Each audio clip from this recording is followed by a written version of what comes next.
Hello दोस्तों, नमस्कार। हमारी आज की क्लास में स्वागत है आपका। पहला क्वेश्चन, किस प्रकार की कृषि में भूमि का उपयोग खाद और चारा फसलों को उगाने और पशुओं को पालने के लिए भी किया जाता है? निर्वाह कृषि, गहन कृषि, मिश्रित कृषि, उपर्युक्त में से एक से अधिक? आंसर है ऑप्शन 3, मिश्रित कृषि।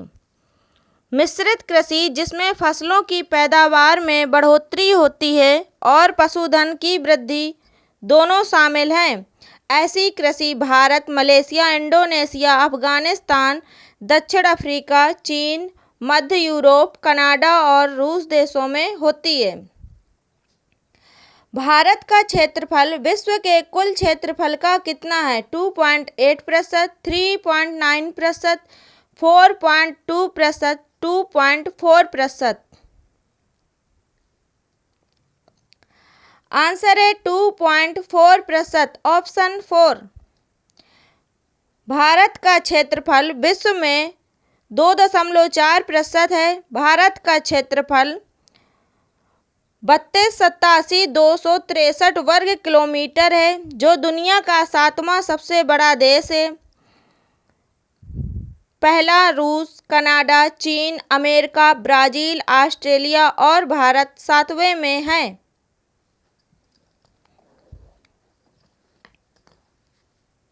निम्नलिखित में से किस विद्वान ने जियोग्राफी शब्द गढ़ा? हेरोडोटस, गैलीलियो, इरेथोस्थनीज, अरस्तु? आंसर है इरेटोस्थनीज। जियोग्राफी शब्द सबसे पहले इरेटोस्थनीज द्वारा दिया गया था। यह दो ग्रीक शब्दों जियो जिसका अर्थ है पृथ्वी और ग्राफोस जिसका अर्थ है लिखने के लिए का संयोजन है।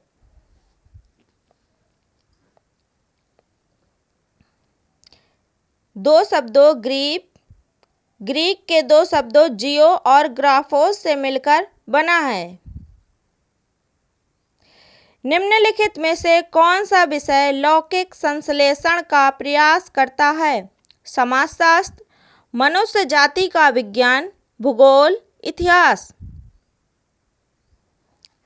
आंसर है ऑप्शन 4, इतिहास।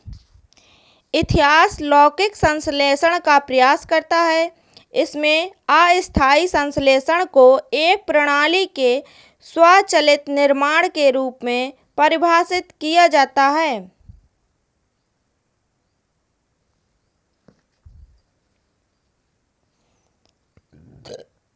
हमारी क्लास के सारे ही क्वेश्चन बहुत ही इम्पोर्टेंट हैं, कृपया पूरी क्लास देखें।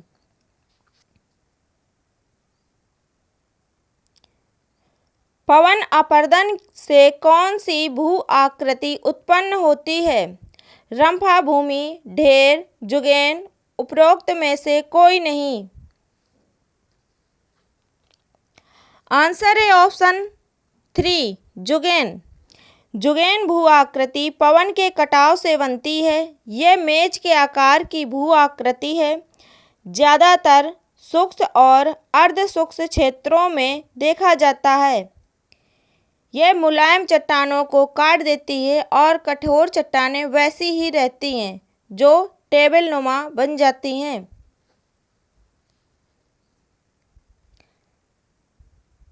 नेक्स्ट क्वेश्चन, निम्नलिखित में से कौन भारत का मरुस्थल नहीं है? कच्छ का रण, थार मरुस्थल, सिंधु घाटी का मरुस्थल, स्पीति घाटी ठंडा मरुस्थल?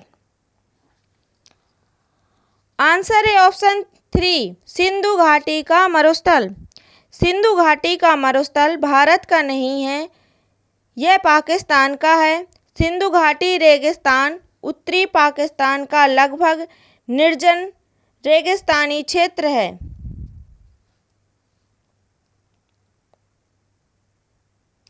हमारी क्लास से हर एग्जाम में 1-2 क्वेश्चन जरूर आते हैं।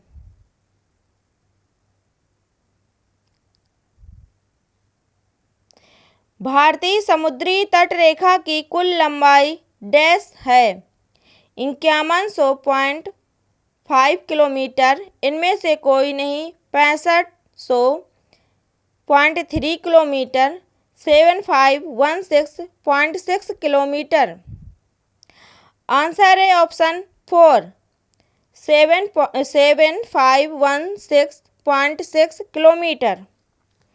भारतीय समुद्री तट रेखा की कुल लंबाई 7516.6 किलोमीटर है। भारत की तट रेखा 9 राज्यों गुजरात, महाराष्ट्र, गोवा, कर्नाटक, केरल, तमिलनाडु, आंध्र प्रदेश, उड़ीसा और पश्चिम बंगाल तथा 4 केंद्र शासित प्रदेश से लगती है। किस विधि में बिना मातृभाषा को मध्यस्थ बनाए भाषा सीखी जाती है?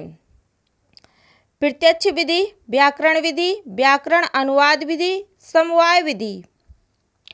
आंसर है ऑप्शन 1 प्रत्यक्ष विधि। प्रत्यक्ष विधि में बालकों को बिना मातृभाषा को मध्यस्थ बनाए अन्य भाषा सिखाई जाती है।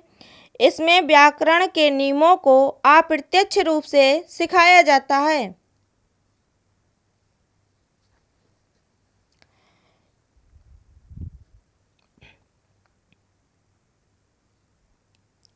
नेक्स्ट क्वेश्चन,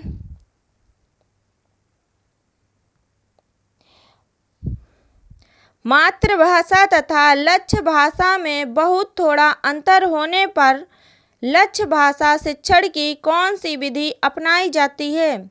व्याकरण विधि, अनुवाद विधि, व्यास विधि, प्रत्यक्ष विधि। आंसर है ऑप्शन 4 प्रत्यक्ष विधि। मातृभाषा तथा लक्ष्य भाषा में बहुत कम अंतर होने पर प्रत्यक्ष विधि को अपनाया जाता है। इस विधि में भाषा के माध्यम से ही भाषा सिखाई जाती है।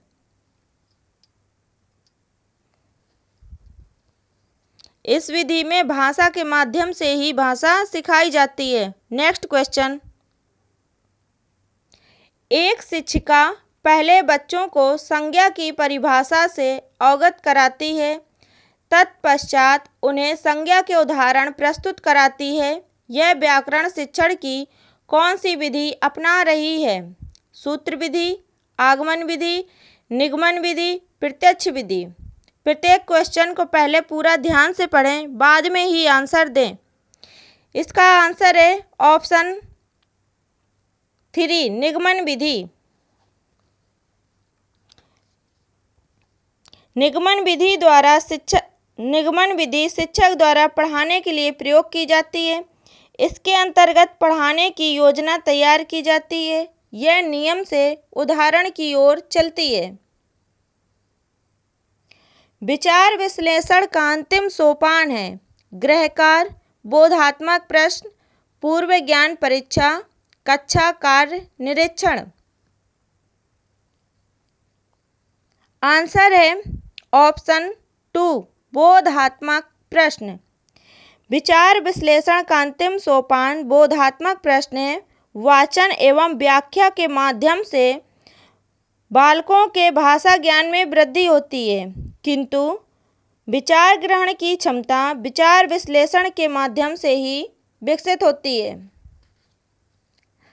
जब बच्चा विचार करेगा तभी उसके अंदर विचार विश्लेषण की शक्ति विकसित होगी। नेक्स्ट क्वेश्चन, निम्न में से किस विधि द्वारा प्राथमिक स्तर पर भाषा शिक्षण के उद्देश्य अर्थ ग्रहण, अभिव्यक्ति तथा सृजन शक्ति तीनों का साथ साथ विकास होता है? किंडरगार्टन पद्धति, डाल्टन पद्धति, प्रोजेक्ट पद्धति, मॉन्टेसरी पद्धति।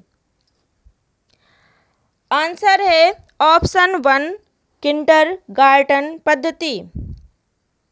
इस पद्धति में भाषा शिक्षण के उद्देश्य अर्थ ग्रहण, अभिव्यक्ति तथा सृजन शक्ति तीनों का साथ साथ विकास होता है। किंडरगार्टन पद्धति के प्रवर्तक जर्मन शिक्षाविद फ्रोबेल थे। इस पद्धति को बच्चों का बगीचा भी कहा जाता है। प्रयोजन विधि की विचारधारा के जनक हैं जॉन डीवी, अरस्तु, सुकरात, किलपैट्रिक। आंसर है ऑप्शन 1 जॉन डीवी। प्रयोजन विधि जॉन डीवी की है, किंतु इसे उनके शिष्य किलपैट्रिक ने विकसित किया था। इस विधि में विद्यार्थी स्वयं अपनी रुचि से अपने पाठ्यक्रम तथा अपनी क्रियाओं में सामंजस्य स्थापित करते हुए सीखता है।